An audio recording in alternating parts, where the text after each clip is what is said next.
avoided by pragmatic reasoning. But it is all based on circular reasoning. Actually, at the Scopes monkey trial, 1925, over here in Dayton, Tennessee. How far is Dayton from here, Steve? About 100 miles, okay. This is what they were going to use as evidence for evolution. The lowest layers are obviously the oldest. Page 275 of the court transcript. No, the oldest layers are not obviously the oldest. Did you know in still water, sediment layers settle out, the bottom one first, and then the second one, and then the third one. That's correct. But in moving water, you can get 5 or 6 or 10 layers to form simultaneously. They form from one end and travel across. So it's possible to have a fossil on the bottom that is younger than a fossil on top if it's moving water. There's a great video tape called Experiments in Stratification. It covers all that if you want more on that. Or get our video number 6. We'll get more of that later. I'd like to ask evolutionists, I say, guys, your geologic column contains limestone quite a few places. If I handed you a piece of limestone, how would you know if it's 100 million year old Jurassic limestone or 600 million year old Cambrian limestone? I mean, exactly what's the difference?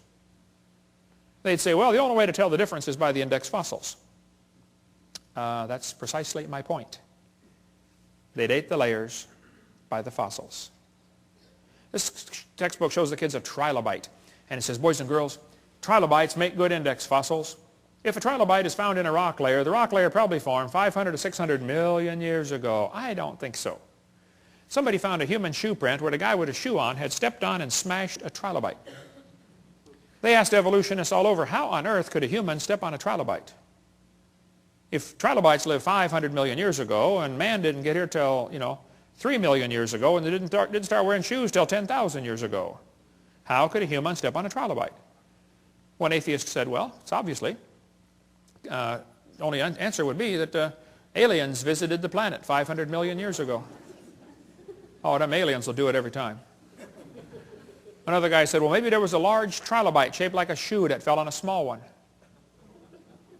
Now, there are some big trilobites, okay, but I don't think they're shaped like a shoe. Actually, the trilobite has the most complicated eyeball ever. Trilobite eyes are unbelievable. And this is one of the first creatures to evolve, and it already has the most complex eye, which just the eye is one of the most complex features you could have. Now, trilobites are not index fossils for anything, okay? There are all kinds of different types of trilobites, and there probably are some still alive today. Certainly the Baltic isopod is still alive. A guy sent me a couple weeks ago, about a couple months ago, I guess, a whole jar full of trilobites from the Prudhoe Bay water treatment plant up there for the oil factory they've got, oil refining rig. When they arrived in Pensacola, Florida, they were still alive in the jar. But I don't know how to keep a trilobite alive. I mean, you give it mouth to what, some resuscitation, but they all died, but we got them in our museum there. Somebody just sent me a large one that they got down in the Caribbean, about this big. It's in our museum, and it was frozen. They said, yeah, I pulled it off the rock myself down in the Caribbean, still alive. They call it some kind of roach. Roach, it looks like a big trilobite. This textbook shows the kids a graptolite. It says, boys and girls, this is 410 million years old. I don't think so. Graptolites were found still alive in the South Pacific 10 years ago. So if you find graptolite, you can't use that as an index fossil for any age rock, okay?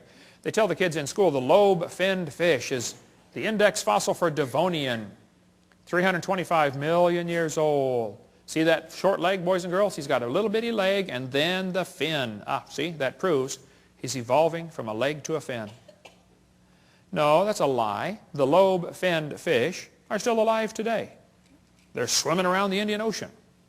And when they caught the first one in 1938, the scientists looked at it and said, wow, would you look at that? They survived for 325 million years.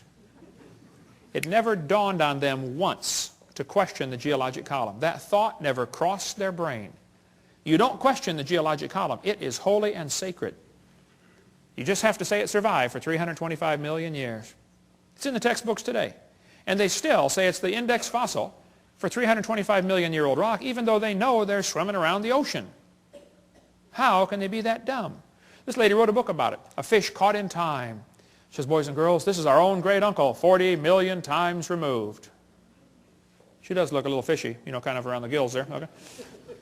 You're going to be told that dinosaurs are index fossils for the Jurassic period, 70 million, or Cretaceous, 70 million years ago. That's baloney. Dinosaur bones were found here recently that had blood cells still in them. How long are the blood cells going to last? Here's soft tissue found with dinosaur bones, still flexible, soft tissue in March of 2005. Here's fossilized human hands found in the same rock strata as dinosaur bones. Now, they tell you the layers are different ages. That's simply baloney, okay? Now, Charlie Darwin didn't like round numbers, so he said the Wealdian deposits are 306,662,400 years old. How could he possibly know such a thing, okay? All over the world, petrified trees are found standing up, connecting these different rock layers. Petrified trees standing up. Now, how long does a dead tree stand up around here before it falls down? 5 years, maybe 10 years? 5 million? Oh, no, not 5 million, that's for sure, right? But yet petrified trees in the vertical position are found all over the planet. I'll just flash through some pictures real quick here. There are all kinds of petrified trees found standing up.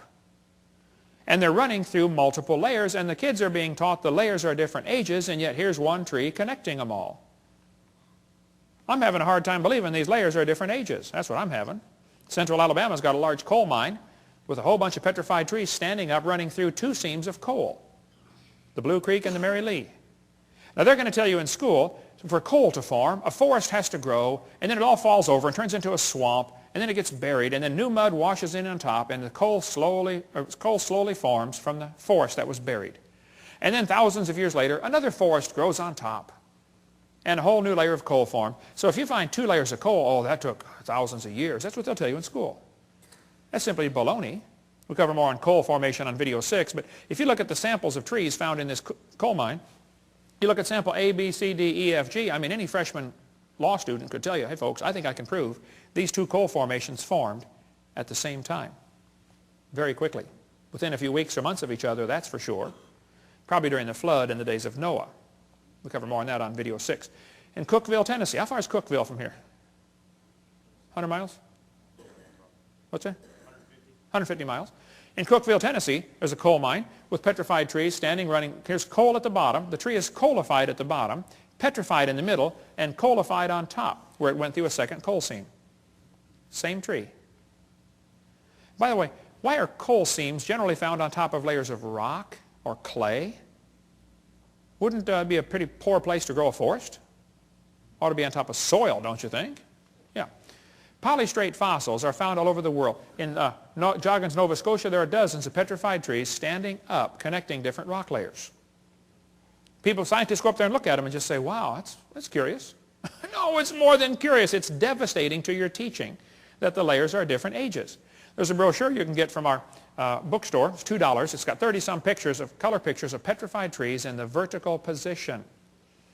Occasionally, the petrified trees are found upside down, running through many rock layers. Now we really got a problem. I've thought about this till my brain hurts.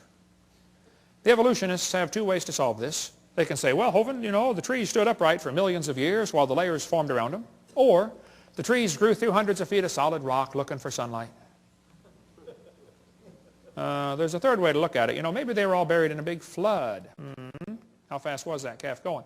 Keep that thought in mind, okay? Mount St. Helens blew thousands of trees into Spirit Lake. Lots of those trees are stuck in the mud at the bottom of Spirit Lake. They're going to petrify in the standing position. More on video 6 about that. It doesn't take long for things to petrify. Here's petrified firewood. The guy chopped on it before it turned to stone. Here's mummified dog stuck in a tree. Turned to stone. It chased a coon up the tree apparently and got stuck. They named it Stucky. What would you call it, okay?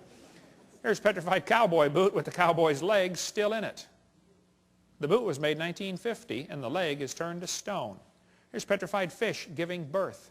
It does not take millions of years to give birth. Praise God, okay? Here's a petrified hat. Petrified pickle found in a jar. The guy sent me the jar and pickle. He said, Brother Hovind, I found this in Montana in an old home. The house was junk. The roof was gone. The house was falling apart. But he said, you want a petrified pickle for your museum?